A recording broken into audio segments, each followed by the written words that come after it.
नमस्कार। मैं नंदराम पालीवाल, सहआचार्य राजनीति विज्ञान।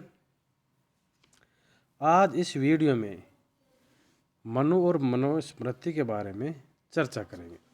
मनु के जीवन काल के विषय में निश्चित मत का निर्धारण कठिन।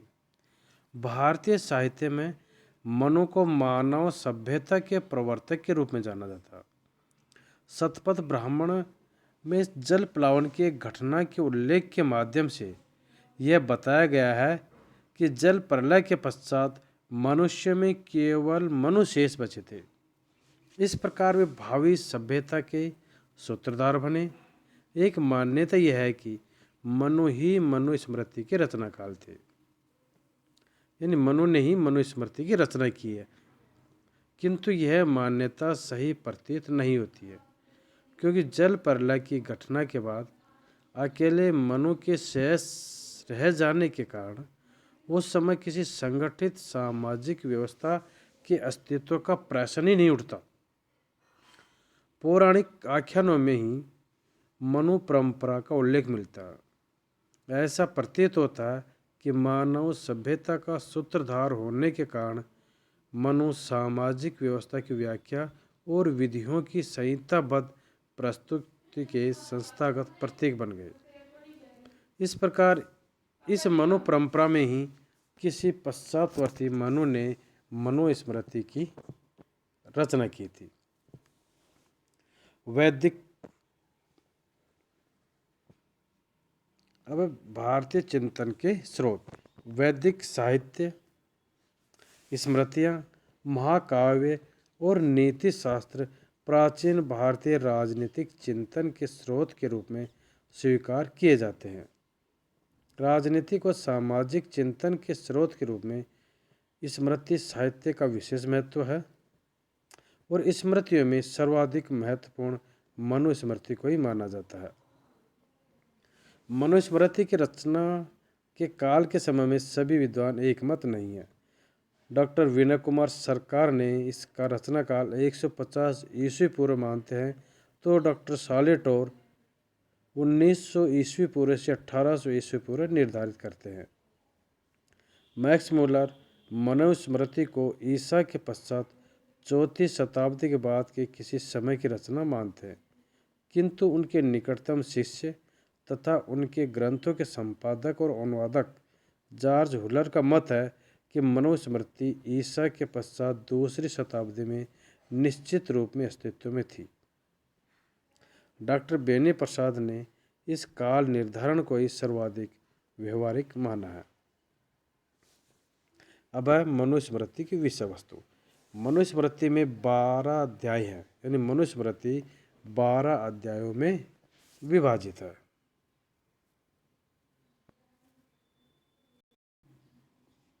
मनुस्मृति 12 अध्याय में विभाजित है। प्रथम अध्याय में संसार व विभिन्न प्राणियों की उत्पत्ति का, द्वितीय अध्याय में संस्कार विधि, ब्रह्मचर्य और व्रत विधि, तृतीय अध्याय में ब्रह्मचर्य आश्रम की समाप्ति के बाद समावर्तन, पंचमहायज्ञ और नित्य श्राद्ध विधि का, चतुर्थ अध्याय में ऋतु, ब्रह्मचर्य आदि जीविकाओं के लक्ष्य व गृहस्थ आदि के नियमों का, पंचम अध्याय में भक्ष्य और अभक्ष्य पदार्थों और मनुष्यों द्वारा शुद्ध रहन सहन को सुनिश्चित करने के नियमों का, छठे अध्याय में वानप्रस्थ और संन्यास आश्रम का, सप्तम अध्याय में यानी 7वें अध्याय में व्यवहार यानी मुकदमों में निर्णय व कर ग्रहण आदि राजधर्म का, 8वें अध्याय में न्यायालयों में साक्ष्य की प्रक्रिया आदि का, 9वें अध्याय में वैवाहिक संबंधों से संबंधित विधि, संपत्ति का विभाजन, अपराधों का निवारण आदि का, 10वें अध्याय में विभिन्न जातियों की उत्पत्ति और आपत्ति काल में मनुष्य के कर्तव्यों का, 11वें अध्याय में पापों की निवृत्ति की विधि का, तथा अंतिम 12वें अध्याय में कर्मों के अनुसार मनुष्य के 3 उत्तम, मध्यम और अधम प्रकार के सांसारिक गतियों, आत्मज्ञान तथा मानवीय गुण दोषों, नैतिक मूल्यों आदि का विवेचन किया है। अब मनु के अनुसार राज्य की उत्पत्ति है। मनुस्मृति में राज्य की उत्पत्ति के संबंध में जो विवरण मिलता है उससे यह सहज ही अनुमान होता है कि मनु ने राज्य की दैवीय उत्पत्ति के सिद्धांत का प्रतिपादन किया है। उनका मत है कि इस संसार में राज्य के न होने पर बलवानों के डर से प्रजाओं में व्याप्त असुरक्षा के कारण संपूर्ण संसार की रक्षा के लिए ईश्वर ने राजा की सृष्टि की, राजा की उत्पत्ति की। यह स्पष्ट है कि मनु ने राज्य की उत्पत्ति के स्थान पर राजा की उत्पत्ति का उल्लेख किया है। इस तथ्य से यह व्यक्त होता है कि मनु ने प्रसंग के अनुसार राजा और राज्य को पर्यायवाची शब्द के रूप में प्रयुक्त किया, किंतु इसका अर्थ यह नहीं है कि मनु शासक के रूप में राजा और एक संप्रभु संस्था के रूप में राज्य के मध्य कोई सैद्धांतिक भेद नहीं करते हैं।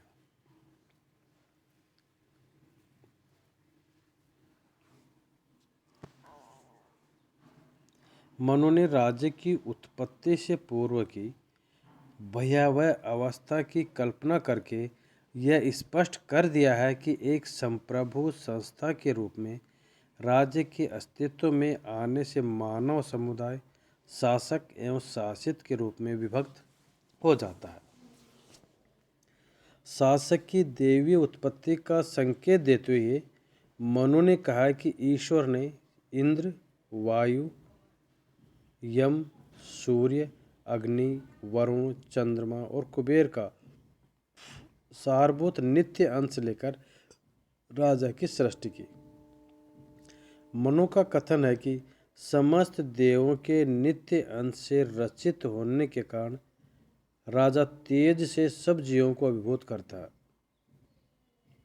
मनु के अनुसार यह राजा देखने वाले के नेत्र तब मन को सूर्य के समान संतप्त करता है, अतः पृथ्वी पर कोई भी इसे देखने में समर्थ नहीं है। मनु के इन कथनों का यह स्पष्ट अर्थ है कि राजा जिस सत्ता का प्रतिनिधित्व करता है उसे मनुष्य द्वारा चुनौती नहीं दी जा सकती है। इस अर्थ में वह संप्रभु शक्ति का प्रतीक है। मनु ने स्पष्ट किया है कि राजा अपनी सत्ता में अग्नि, वायु, सूर्य, यम, कुबेर और इंद्र आदि देवों की शक्ति को प्रतिबिंबित करता है, अतः उसका प्रभाव अक्षुण्ण है। ऐसा प्रतीत होता है कि उपरोक्त प्रसंगों में मनु ने राजा शब्द का राज्य के अर्थ में प्रयोग किया है, अतः राजा के साथ दिव्य शक्ति के संयोग द्वारा मनु यह स्पष्ट करना चाहते हैं कि राज्य की शक्ति का अतिक्रमण करना किसी भी व्यक्ति के लिए संभव नहीं है, क्योंकि इसके गंभीर दुष्परिणाम हो सकते हैं। मनु ने चेतावनी दी है, अग्नि असावधानी से उसे स्पर्श करने वाले व्यक्ति को ही जलाती है, किंतु राजाग्नि चिर संचित धन संपदा संपित समस्त कुल को ही जला देती है। मनु ने राजा शब्द को राज्य के संस्थागत अर्थ में प्रयोग करते हुए यह स्पष्ट कर दिया है कि शक्ति व प्रभाव वस्तुतः शासन के पद पर बैठे हुए व्यक्ति का नहीं अपितु राज्य सत्ता का है। मनु का कथन है कि साधारण मनुष्य मानकर राजा के पद पर प्रतिष्ठित कोई बालक का भी कोई व्यक्ति अपमान नहीं करे, क्योंकि वस्तुतः मनुष्य के रूप में स्थित दैवीय शक्ति का ही प्रतिनिधि है। यह माना जा सकता है कि मनु ने राज्य की उत्पत्ति की प्रक्रिया का व्यवस्थित विवेचन नहीं किया है। राज्य की उत्पत्ति के प्रसंग में ईश्वरीय हस्तक्षेप का संकेत मनु के इस आग्रह को व्यक्त करता है कि जनता की गतिविधियों के उद्देश्यपूर्ण नियंत्रण का विचार सामान्य मानवीय विवेक की तुलना में उच्चतर व श्रेष्ठतर है। शासन के मूल विचार की श्रेष्ठता को ही मनु ने दिव्यता के रूप में परिभाषित कर दिया है। यह ध्यान देने योग्य है कि मनु ने राज्य की उत्पत्ति के संबंध में जिस दिव्यता का संकेत दिया है वह पाश्चात्य विचारकों द्वारा प्रतिपादित divine right of the king यानी राजा की दिव्य सत्ता की धारणा के समरूप नहीं है। मनु शासन की निरंकुशता का समर्थन नहीं करते। मनु द्वारा राज्य संस्था के साथ जो दिव्यता संयुक्त की गई है वह राज्य सत्ता की दिव्यता है, राजा की नहीं। मनु ने राजा को केवल ऐसे अभिकर्ता के रूप में चित्रित किया है जो निर्धारित उद्देश्यों के लिए दिव्य सत्ता का समय विशेष पर उपयोग करता है।